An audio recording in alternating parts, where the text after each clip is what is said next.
Hello and welcome to the Washington Institute. I'm Grant Rumley, the Meisel-Goldberger Senior Fellow and Director of our Glazer Foundation program on Great Power Competition in the Middle East.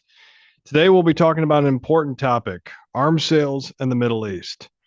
Among the many consequences of Russia's 2022 invasion of Ukraine is a dramatic rise in arms transfers around the globe. Countries that have sent kit and weaponry to Ukraine have sought replacement platforms on accelerated timelines, while countries that have historically relied on Russia for weaponry have had to think through alternative suppliers. Defense budgets around the world have risen, and so too has the demand for imports. The Middle East is historically home to many of the world's largest arms importers. Many of the region's governments rarely need an excuse to increase their defense purchases, but in recent years, the trickle-on effects of Ukraine, as well as the regional turmoil post-October 7th, have added renewed energy to defense acquisitions. Some, like Israel and Turkey, have the defense industrial base to not only equip a significant portion of their own militaries, but export arms themselves.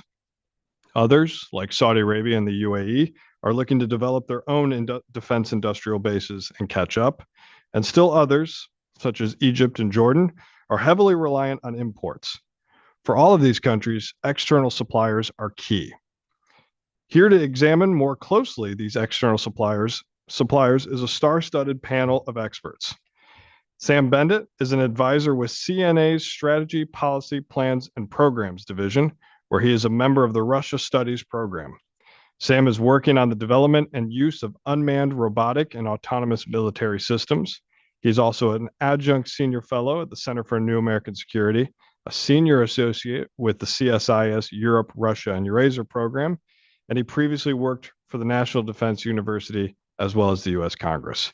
He is an honorary mad scientist with the U.S. Army Training and Doctrine Command and received his MA in Law and Diplomacy from the Fletcher School at Tufts University.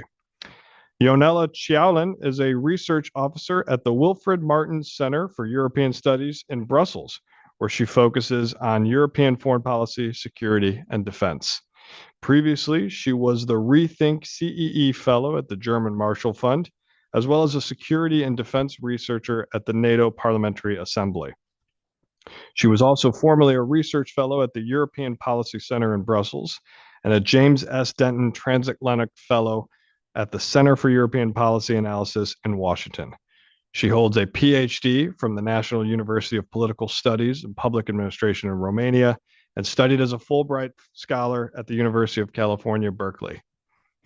Laura Cressy is a former member of the Senior Executive Service and previously served at the State Department as the Director of the Office of Regional Security and Arms Transfers in the Bureau of Political Military Affairs from May 2021 to May 2025.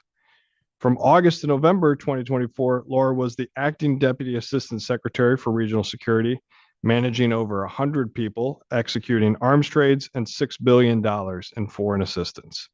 She joined the Political Military Affairs Bureau in 2013, serving as team lead for Europe and the Western Hemisphere, deputy director, and acting director until she was appointed director in 2021. She received her MS in Foreign Service from Georgetown and a BA in International Affairs and History from Tufts. And bringing us home is Jake Rinaldi, an associate political scientist at RAND, focusing on Chinese military strategy and PLA modernization. Prior to joining RAND, Jake was a defense analyst at the China Land Power Studies Center within the U.S. Army War College's Strategic Studies Institute. He also spent time at the Center for the Study of Chinese Military Affairs at the National Defense University. He holds a PhD and MPhil from the University of Cambridge, a BA in Chinese Studies from Williams College. He's lived and studied in China at Peking University and is fluent in Chinese and proficient in Italian. I am absolutely thrilled to have this world-class collection of scholars on the arms export strategies of China, Russia, Europe, and the U.S. here with us today. It's an absolute thrill to be joined by them. We will start by asking them a few questions before kicking off for a broader Q&A with our audience. As always, for those tuning in, if you have questions, please feel free to post them in the Zoom Q&A function or email them to policyforum@washingtoninstitute.org. So let's start with Sam and start with Russia here. Sam, Russia is long the world's second largest arms exporter, and the Middle East is a key recipient of Russian arms. Moscow has often looked to the Middle East as a customer. How do you see the region writ large factoring into Russia's arms export strategy? Well, Grant, thank you very much for inviting me, and I really appreciate the opportunity to discuss this topic. And I look forward to the rest of the people on the panel discussing this and similar issues. So it's great to be here. Thank you. I think what's important to acknowledge is that everything that Russia does today going forward is impacted by the war in Ukraine. And this, of course, includes how Russian defense industry is responding to the challenges in the war and how the Russian defense industry is trying to maintain and keep up with whatever export capacity the Russian government has. Russia viewed Middle East as a significant market for its military goods and services, and it continues to do so, even as the Russian Federation suffered setbacks such as the loss of Syria as a long-term ally this year, as well as other setbacks like the civil war in Libya. At the same time, there are customers in the broader Middle East. If we look at the region from Atlantic to Iran, for example, countries like Algeria, and a few other states are always keen on maintaining their military contacts with Russia and importing Russian military technologies. At this point, Russian military tech, as well as certain weapons and systems, are a proven commodity in the Middle East. In fact, most of the Middle East right now uses some form of Soviet legacy or Russian military systems and weapons in one form or another. So Russia will always maintain its connection to the region, even if some of its export capacities are diminished. But once again, the war in Ukraine is putting enormous pressure on what the Russian military and the Russian industry are capable of exporting.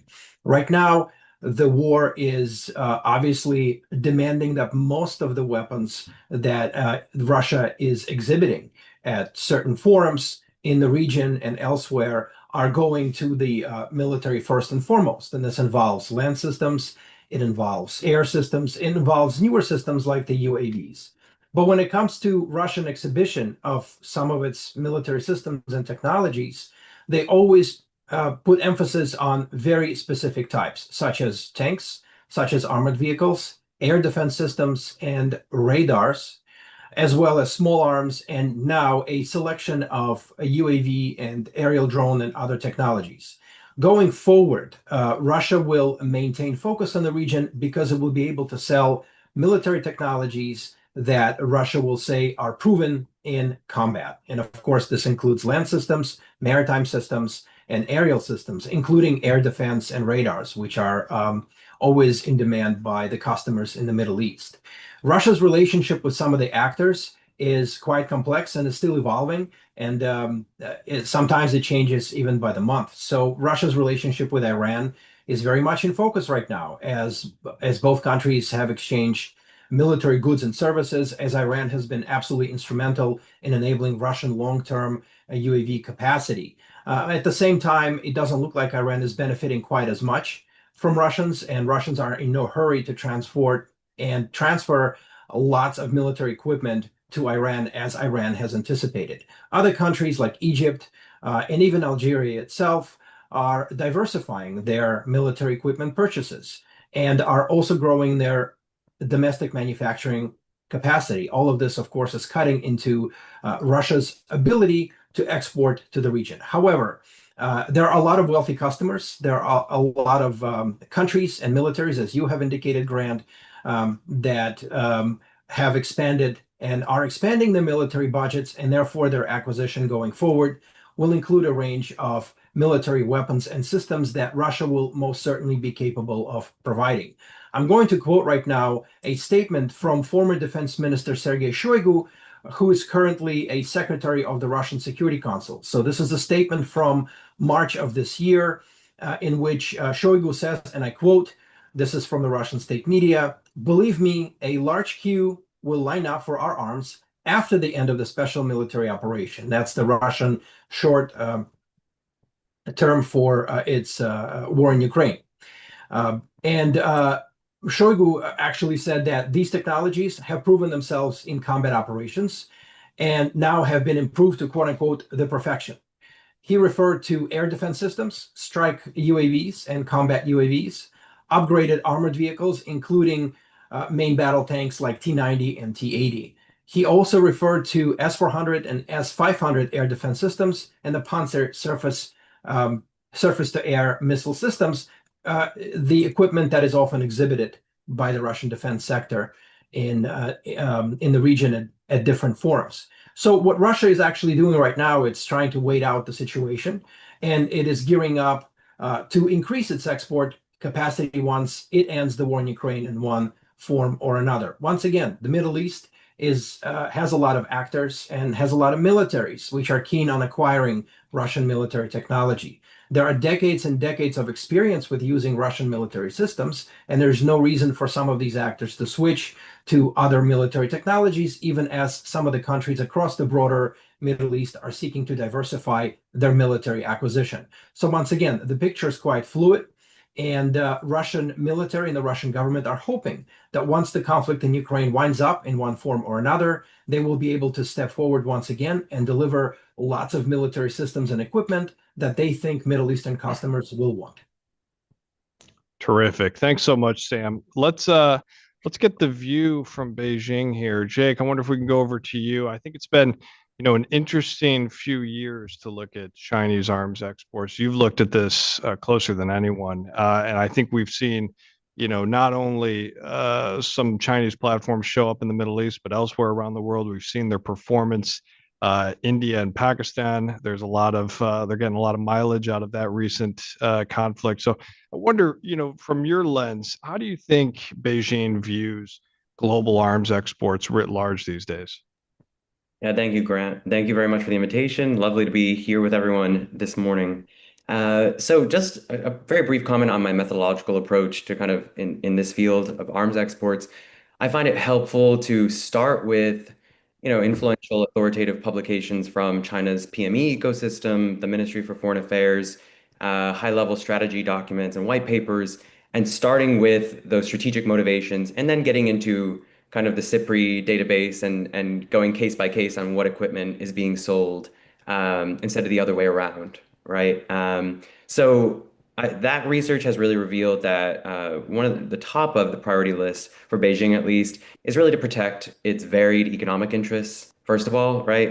With the Belt and Road Initiative, closely related to this is this desire to enhance partner capabilities, right? So you see a lot of concern over very large and very risky Chinese investments in countries that are experiencing instability or terrorism, other forms of violence, right? And so Chinese arms sales can help bulk up the security services in those places and potentially make those places more ripe for Chinese investment and more secure for Chinese workers and projects to go forward.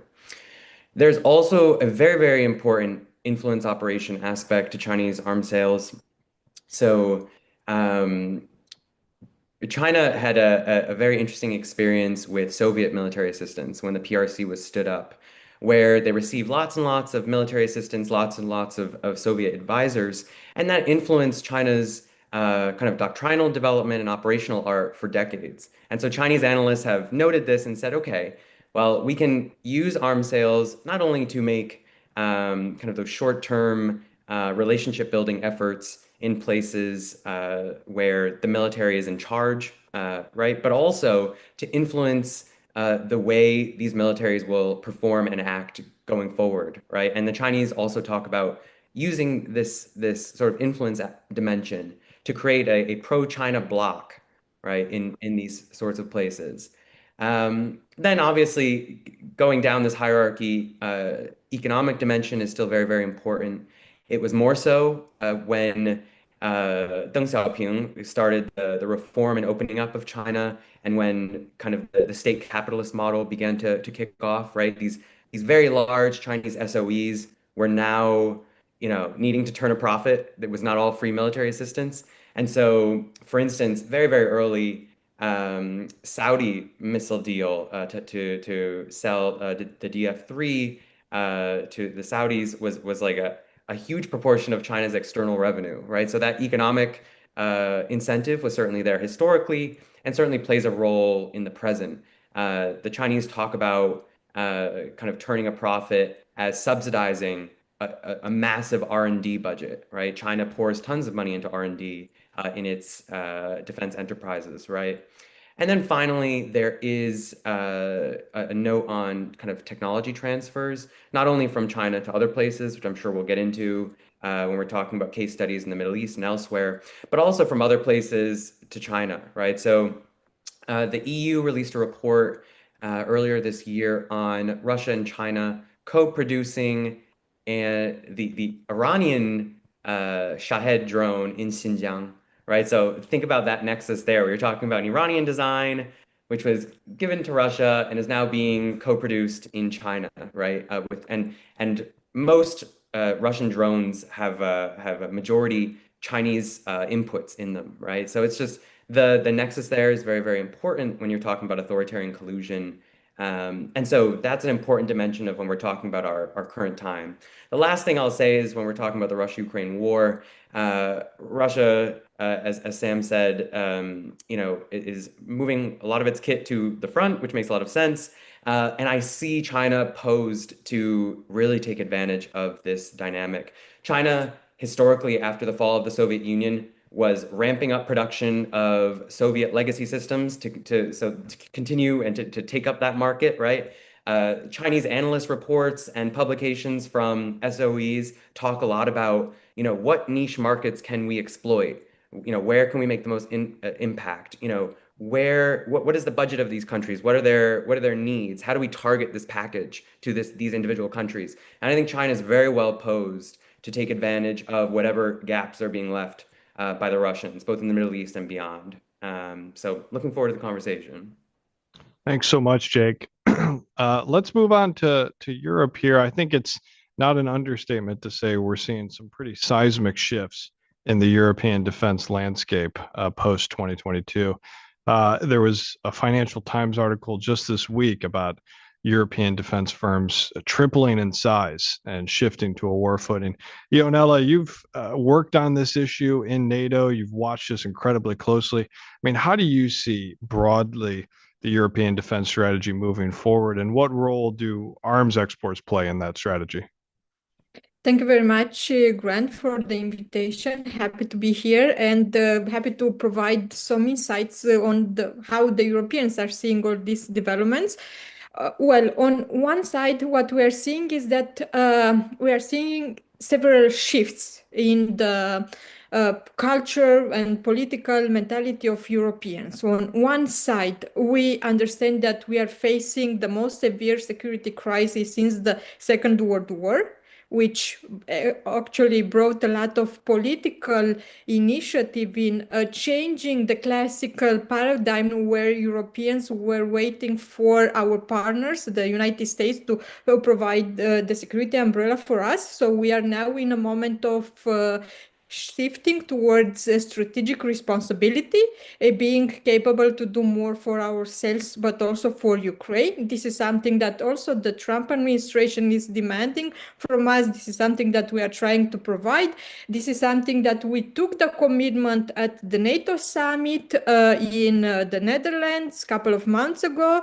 The Europeans took the commitment to invest 5% GDP on defense in the upcoming decade. We took the commitment to pool our resources to support more Ukraine, and in the same time, we are trying to put our house in order, not only by strengthening the European pillar of NATO, but also building what I'm calling the European Defense Union, which is basically the defense pillar of the European Union. I'm working for an organization who did a lot of work on this European Defense Union. So I'm trying to explain a bit what does it mean. So basically, the European Union has, for the first time in its history, a commissioner for defense and space. The member states had agreed to work together at European Union level in complementarity with what they are doing already at NATO to basically fill all those strategic capability gaps in our security and defense. So what we are seeing is that the Europeans are making a strategic turning point in trying to become more resilient and also to become security providers for the continent in the future. So what we have now is several political decisions and several strategic documents. The white paper for defense, it's the most important one, which showcase how the Europeans will try to strengthen the European pillar of NATO, how to support Ukraine, how to integrate the Ukrainian lesson learned in the security and defense industrial architecture of Europe. And basically there is this idea of building a European defense technological industrial base in the near future of course. And at the same time, there is also the political will in how to keep the Americans in. Because there are different views across Europe. So I wanted to make sure that I'm expressing this perspective that everything that we are doing at the EU level is to keep the American in trying to strengthen the cooperation with the United States in the future, even though there might be discussions about a US troop withdrawal from Europe starting this fall. So there are a lot of uncertainties in the European Union. And of course, the priority for the Europeans nowadays is basically how to cover those strategic capability gaps that might be left uncovered by a potential US withdrawal from Europe. And here there is the idea of how the European Union, through its legal, financial institutions, can basically strengthen the security of the countries through direct investment towards defense capabilities by strengthening the joint procurement, so member states buying more together, and also buying those vital strategic enablers like air and missile defense, artillery, drones, cyber, and space technologies, which we realize from the war in Ukraine that are quite crucial in basically strengthening our defense and deterrence posture against the potential Russian attack. And then the other rationale is that the Russians might attack the European EU NATO territory in the next couple of years. There are a lot of intelligence services which are saying about the next 5 years. So that's why we have this readiness 2030 Rearm Europe plan, through which the European Commission created this financial mechanism to provide the member states with the possibility to invest to up to 800 billions in their defense capabilities in the upcoming years. And in the recent discussions that the European Commission had with the Trump administration, there is this idea that we'll continue buying arms from the Americans, but at the same time, there is a European defense strategy that has some targets and some objectives, like by 2035, at least 40% of the European defense will be through joint procurement. And there's this idea of buying more European, buying more together. Because what we have right now, it's the very fragmented defense market, a very fragmented defense industry, which doesn't have the capability to scale up. We saw that the European defense industries or companies, they couldn't provide all the necessary ammunition or defense systems that Ukraine needed on the war. So we needed to basically open more line of production, to increase the capacity, to build more economies of scale. And this is a process that is still ongoing. But it's a process which started, and it's a process that probably will be very hard to stop. When it comes to arms export, my feeling is that in the near future, the focus will be on strengthening Ukraine and also making sure that the member states have enough capabilities to strengthen their defense and deterrence posture. And then we might have the discussion about exports to other regions. And this is already very easy to be seen in the political decisions that European leaders have towards crises or situations that are happening in other parts of the world. We are seeing that unfortunately, Europeans have a slower reaction response than in the past because the most focus, the energy is consumed especially on helping Ukraine and solving the Ukrainian war in a way that Ukraine will remain a sovereign, independent state, and making sure that the way how the war in Ukraine will end will of course, be directly will affect directly, basically, the future security architecture in Europe. So, of course, Ukraine is priority number one for the Europeans, and then priority number two, it's putting our house in order and building this common European market for defense, also working with partners. If I have on a second there, I would add this idea of partnerships. What we have now is the fact that the European Union is building a lot of security and defense partners with countries around the globe. The EU recently signed one with the United Kingdom. There is this idea to have a partnership with Canada. India is interested in this partnership. And maybe in the future, there will be countries from the Middle East interested in building this strategic partnership with the European Union.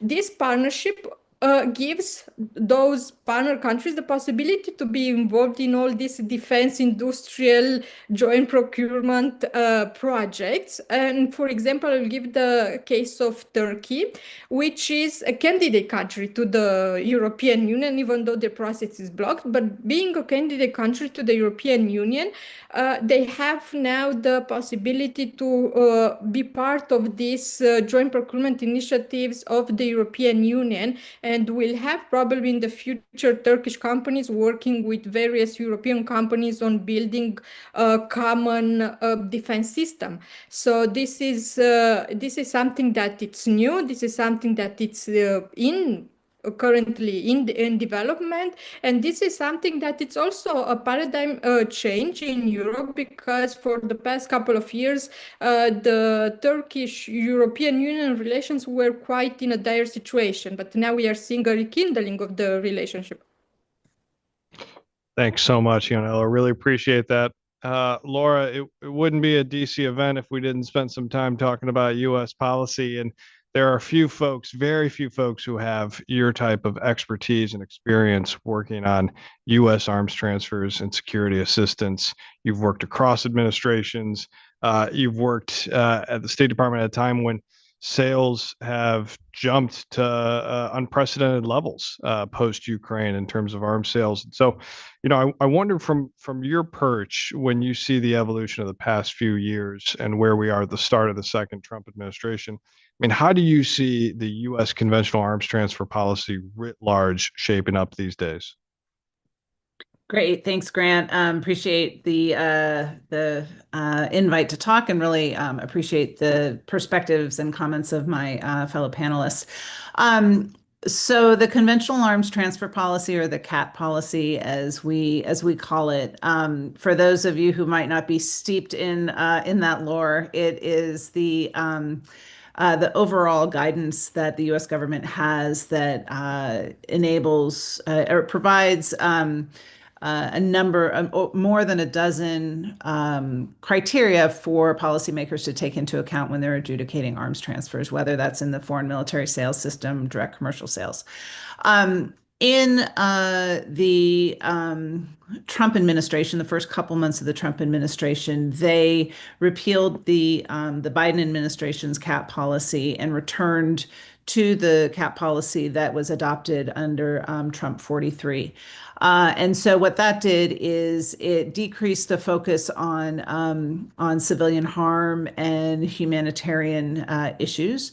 And it increased the focus on the business case. So one of the things that Trump 43 really emphasized was that economic security is national security. So it's really no surprise that that the administration has gone back to their roots. In the first Trump administration, in Trump 43, in addition to adopting the cap policy, they also looked at, they had an implementation plan to try to increase efficiency of the system for foreign military sales in particular. Trump 45 is revisiting that with vigor right now, both on the foreign military sales and the direct commercial sales. And that's grounded really in a very real issue that our panelists have and you have pointed out, which is the exceptionally long delivery timelines that U.S. companies are facing around the world. And we've received many complaints from our partners in the Middle East, for instance, for the amount of time that it takes for the U.S. to deliver on contracts. So the focus for Trump 45 now is looking at the U.S. government's involvement in those timelines and trying to really decrease those timelines. Industry, for its part, is also looking at increasing efficiency, trying to increase resiliency of supply lines, and expanding capacity and speed of production. And you see a lot of other companies that are entering the fold and really trying to focus on real, at need supply. The House of Representatives has taken this up as well. The FMS task force that's chaired by Representative Zinke and Representative Dean have really tried to focus on how they could revitalize the system, the internal system in the United States government for processing these kinds of cases. The Trump administration is looking in particular at what we call the FMS only list, so the list of items that can only be transferred to countries via the FMS system and not through DCS. They're looking at how to better deal with non-program of record kind of acquisitions. So those are acquisitions of items that are not being bought by U.S. services. And then also looking closer at the technology security and foreign disclosure policy. I think, for those of us in the, kind of watching from afar, one thing to pay close attention to is whether or not the administration takes a close look at contracting processes in the Defense Department. That can take a significant amount of time. And I think that we're going to see some additional complications there just because of the fallout or the impacts of the buyouts in Vera on the contracting officers, with a number of those officers leaving. So basically what I'm trying to say is I think when you look at the cap policy here in this administration, we're really thinking more about the system itself and not necessarily the policy and how the policy is written. I think in the next set of questions we can get a lot more into decisions and what this might mean for the Middle East region. But I just kind of wanted to lay that backdrop for the cap policy and the industrial base. I do believe that the administration is really seized with this right now and sees this as a real national security issue. We've got bipartisan support and attention on the Hill as well, and as I mentioned, industry is seized with this as well. I think also, the United States sector is looking at how they can use their relationships around the world to try to solve things. When we look at the European market and European industry, for instance, I think there's a fallacy that some may see the U.S. industry here and the European industry, totally separate. But quite frankly, when you look very closely, it is those two industries are meshed together very, very closely in terms of their supply chains. So I think it's a kind of an all hands on deck kind of situation where we're going to look to see how we can meet the needs of, not only the U.S. Joint Force, but also our partners and allies around the world. And that is going to include our Middle Eastern partners. And with that, I'll send it back to you, Grant, so we can delve into that. Thanks so much, Laura. All right, we're going to do one more round of questions for our panelists, and then we're going to open it up to Q&A. We're getting some good questions in the Zoom chat and via email. A reminder to our audience, if you have any questions, please feel free to drop that in the chat or send that email to policyforum@washingtoninstitute.org. Sam, let's go back to you. There's been a lot of chatter here so far about the various defense industrial bases, the capacity to produce and then to export. And you mentioned Shoigu's comments about customers lining up after this war. I mean, globally, to your mind, what does the Russian arms export strategy look like after the war? Are they going to try to shore up, existing legacy markets? Are they going to look to expand into new markets? Will we see more sophisticated Russian kit on the market, or will we, perhaps expect to see some of the stuff that's produced in mass that's a bit more of a quantitative flavor to it get out there? I mean, what to your mind is sort of the next step? Well, I think it's likely that whatever Russia sells next, it will be labeled as battle proven in Ukraine. And with the global attention on Ukraine combat, on land systems, aerial systems, on all manner of unmanned and autonomous systems, as well as supporting systems, logistics, and the like, there will be a lot of interest in how some of these technologies actually fared in combat. And so Russia, along with Ukraine, is one of the few countries out there right now that can claim round-the-clock combat application.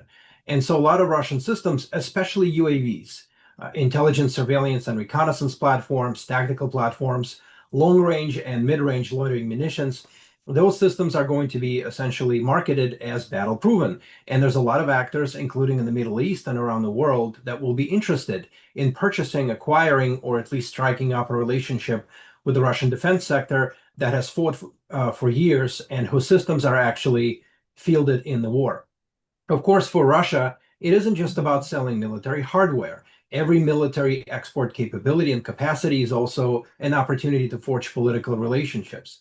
And so Russia is keen on building on its former and current partners and possibly opening up opportunities. If Syria is out of the question, for example, Russia may double down on Libya, on Algeria, on its relationship with Iran, Iraq, Sudan, and a number of other states. But once again, most of the technologies that Russia will seek to export will actually be marketed as battle proven. And that, of course, is very attractive to a wide range of actors across the Middle East. Terrific. Thanks, Sam. You mentioned UAVs there. Jake, we've seen Chinese UAVs sprout up in the Middle East. I think Beijing pretty accurately read the market demands, saw that there wasn't a lot of armed and unarmed ISR platforms populating in the region, in part because the U.S. was a bit reticent to export our own drones and capitalized on that gap in the market. Now we see, perhaps a foothold for China and a possible expansion into fighter jets. There's always rumors about the J-10 in Egypt. There's some potential air defense sales. I mean, how do you see the Middle East factoring into China's arms export strategy? Great question. I mean, I think it's helpful to view it in a bilateral context in a lot of ways. And in the context of U.S.-China competition, because that's where the Chinese mindset is at, right? So when we're looking at U.S. adversaries like Iran, that's a historical relationship, right? Where China provided significant conventional assistance during the Iran-Iraq War, everything from fighters to tanks, anti-ship missiles.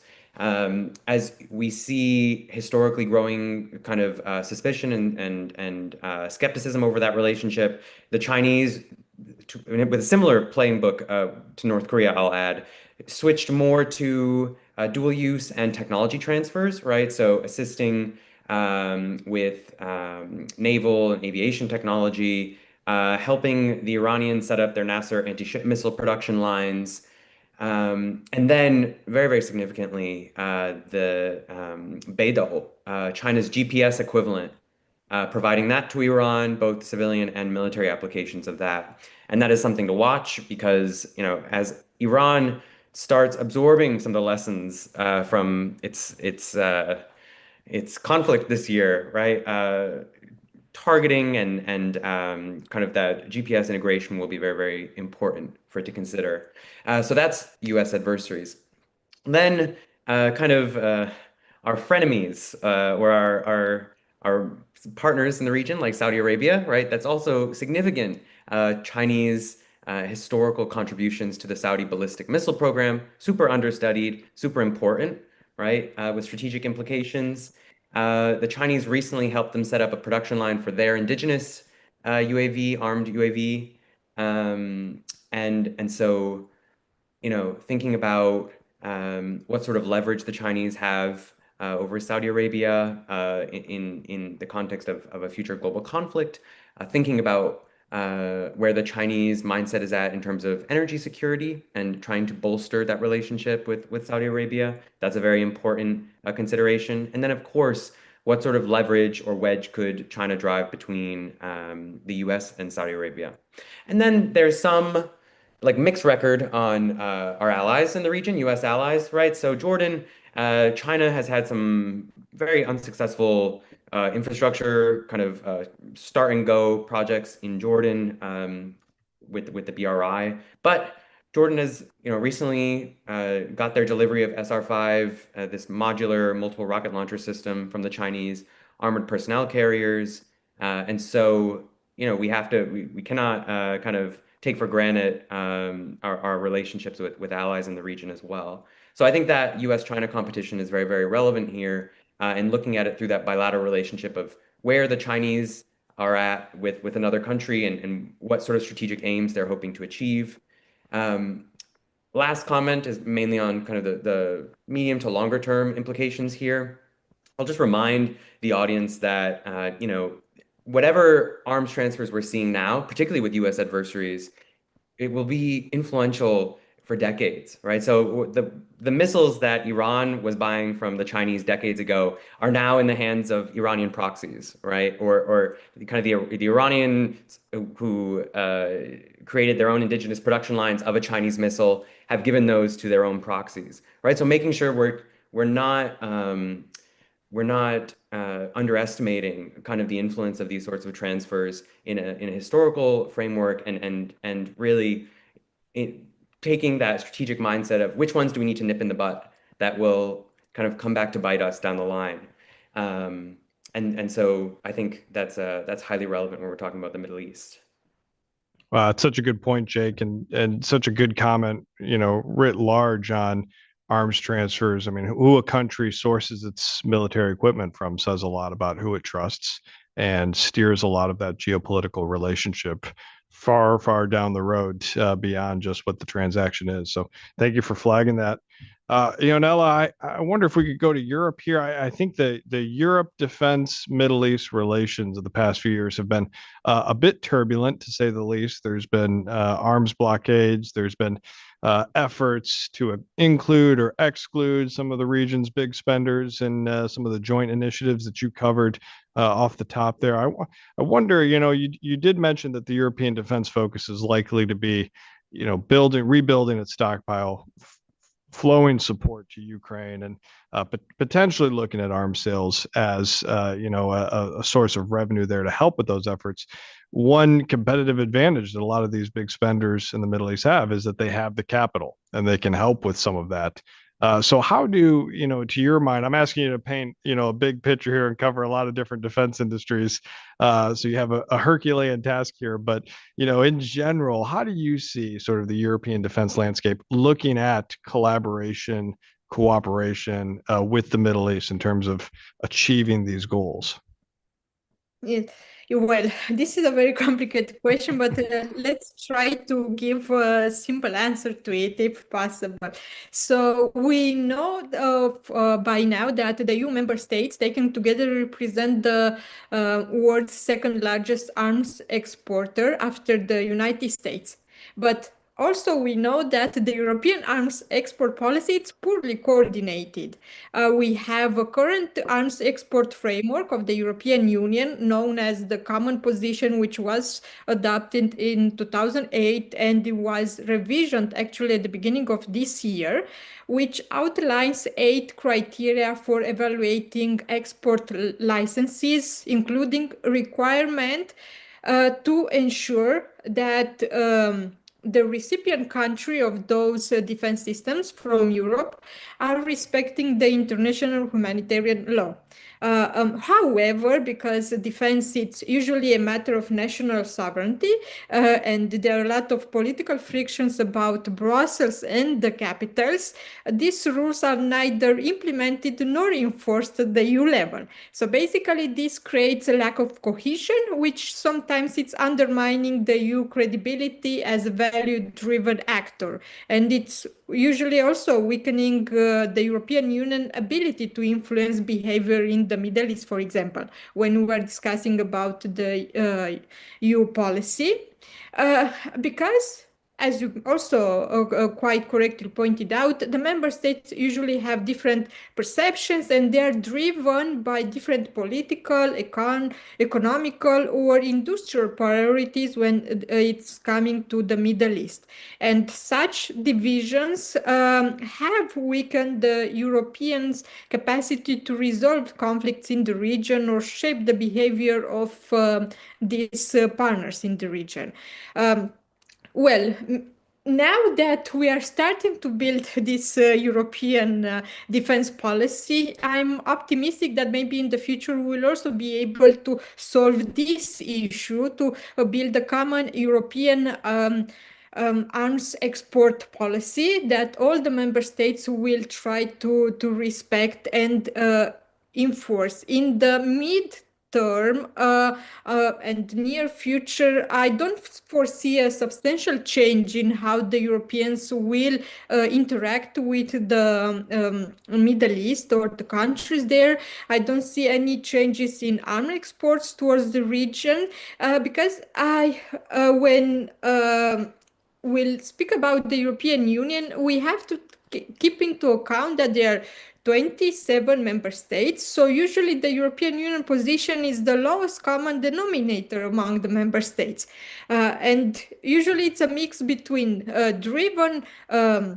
values-driven foreign policy objectives and realpolitik strategy.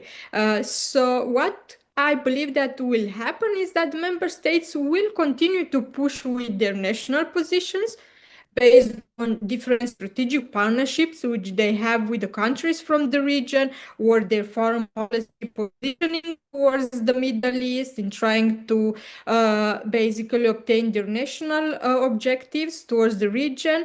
But also it will depend a lot on the political and public pressure as a reaction to events in the region. And I will give you the example nowadays with Israel and the Israel-Gaza war and how a part of the European public is pushing the member states in taking specific decisions. So there are discussions about that, for example, Germany, it's imposing its parts of its arm exports towards Israel as a measure to a push for a ceasefire. Other countries as well are putting pressure on the European Union to cut Israel from various research and development or innovation common projects with Israel, between Israel and the European Union, as well as a pressure towards obtaining the goal of a ceasefire. So I believe that this will happen. And the same time, we have countries who are strongly supporters of Israel, and they don't share the same view. So this duality of the European Union policy will continue, and that's why I will say that at EU level, we have the lowest common denominator towards the region. At the national level, we'll have various strategies based on the interest of those countries, and usually the big players have different strategy towards Israel than other countries. And at the same time, when we are also speaking not only about Israel but Turkey, while the European Union and some of the member states will try to have values-driven policy towards that region, they will also have great power politics, or let's say they will try to have a pragmatic approach towards that cooperation, especially when there are this defense industrial collaboration, or in the case that these European countries are buying arms from those partners, from Turkey or from Israel, because we are not only speaking about the arms export from European countries to the region, but also there are partners in the region that are exporting some of their technology defense systems to Europe.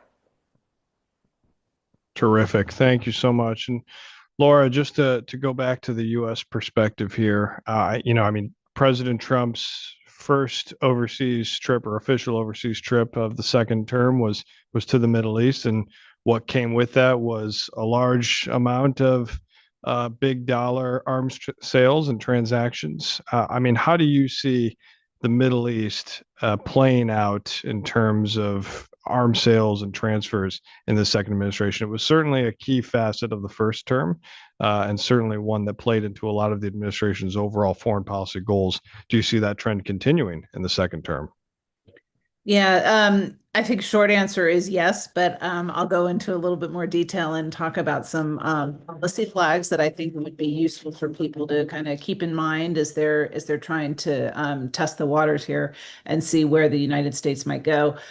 We have been hearing consistently from some administration officials that the United States is open for business, and I think when it comes to arms transfers, and some scratch their heads because, as you noted, we're coming off of 2024 with a banner year for FMS and DCS. We had a 45% increase in FY24 over FY23, coming in at $117 billion in sale.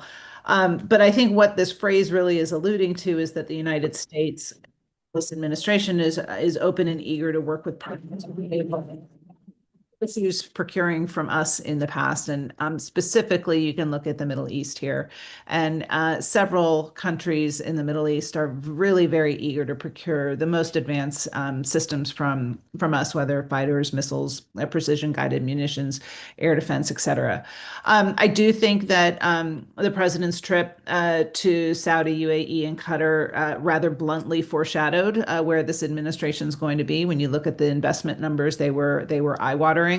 But I think it was a perfect signal. And so I think we can expect to see significant sales to the region. But here are my policy flags. First, back in Trump 43, the decision to export weapons to the UAE was really predicated on them joining the Abraham Accords. With Saudi, we haven't seen that normalization seems to be a prerequisite for this administration. Is this potentially a lost opportunity, or are the potential sales here really too large for the administration to ignore? I think on one hand, you really can argue that the Saudis have acted in such a way, support for the United States and for Israel in its conflict with Iran, such that the administration, feels that it can go forward. So that's one question. Are there going to be any prerequisites placed on any countries? The second is how this administration is going to is going to deal with the QME, with Israel's qualitative military edge, which is codified in law, something that the administration has to take into account when it sells arms to the region. So how will the administration interpret QME? Each administration is able to interpret it as they see fit. I think the question is going to be how broadly might they interpret it, and then what is Congress's reaction going to be? Because even though we've seen a lot of upset about Israel and the conduct of the war in Gaza, I think there still is wide bipartisan support for maintaining Israel's QME. So those are two flags that I would commend to folks to just kind of pay attention to.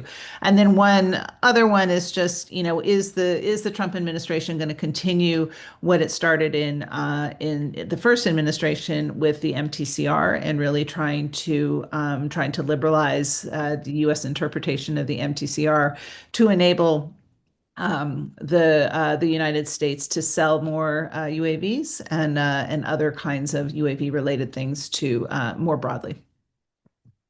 Terrific. Well, we have only a few minutes left, and we had some very interesting questions come in, one on Russia and one on China. So I'd like to go to Sam and Jake here, perhaps for the last word. Sam, the first one to you is just on the nature of the Russia-India defense relationship. We've seen, a lot in the news recently between the U.S. and India, and India's relationship with Russia becoming sort of a tension point in the bilateral U.S.-India relationship. We know that India has, historically relied on Russia for arms imports for several sectors of its military. How do you see it today, and where do you see it perhaps trending?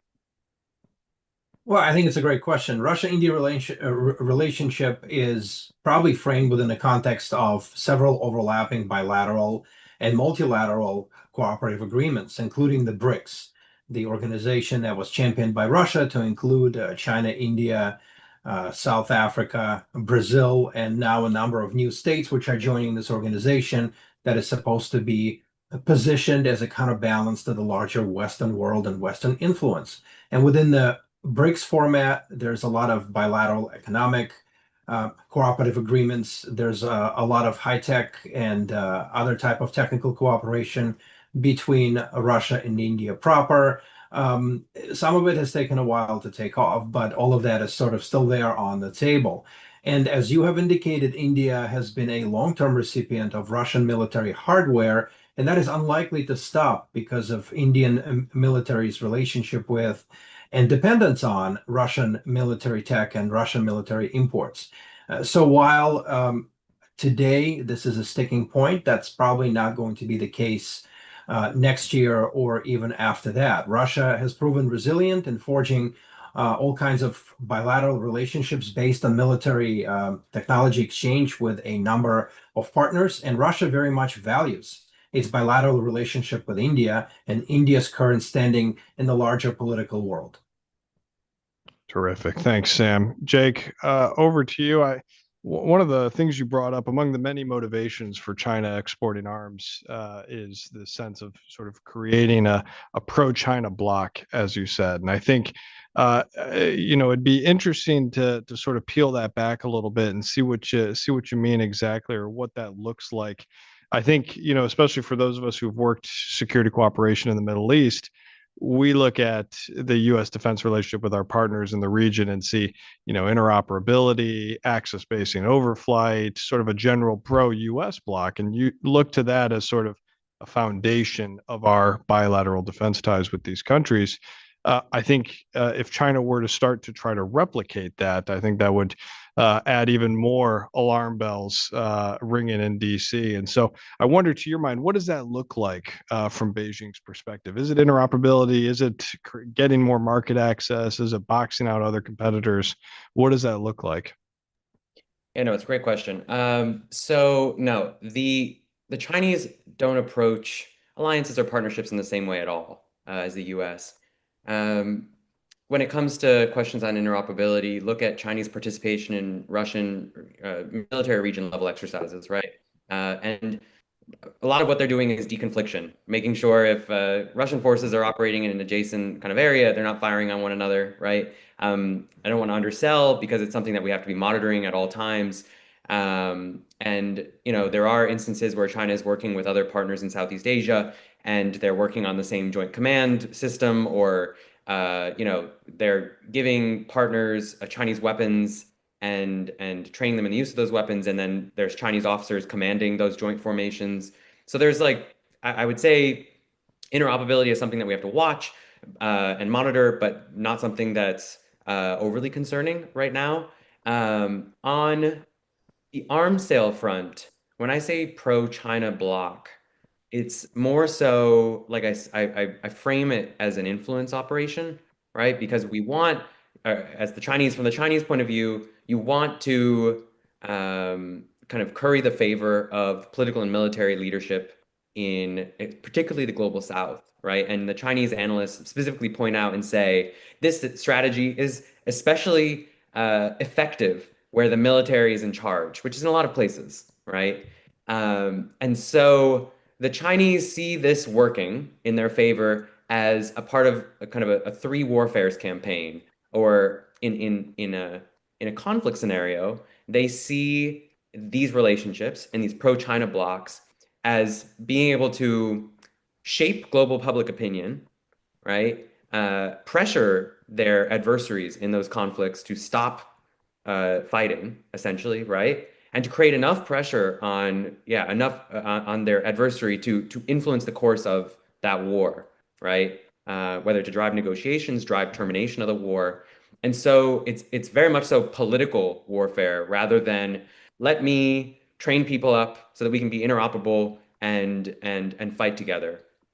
I've done a lot of work on China-North Korea relations, and that's kind of a special case because it's so close. It's the border is 300 miles from the Chinese capital, right? And so there's so many high risk situations that you could see on the Korean Peninsula where the Chinese might have to intervene. And then, how is the Chinese military? How would it work with the North Korean military, right? Would you see similar dynamics to what we're seeing in the Russian-Ukraine war, where there's huge attrition rates for the North Koreans, and what sort of dynamics would we see? That is something where I think interoperability, we have to continue looking at, and how the Chinese are conceptualizing how would we work with another military.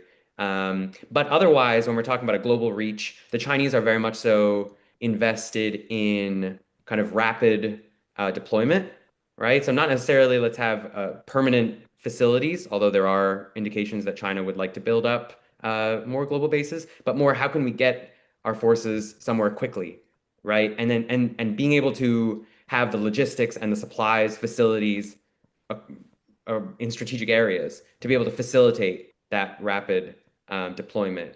So for instance, there was an exercise in Tanzania, right? You saw strategic level assets brought there across the services.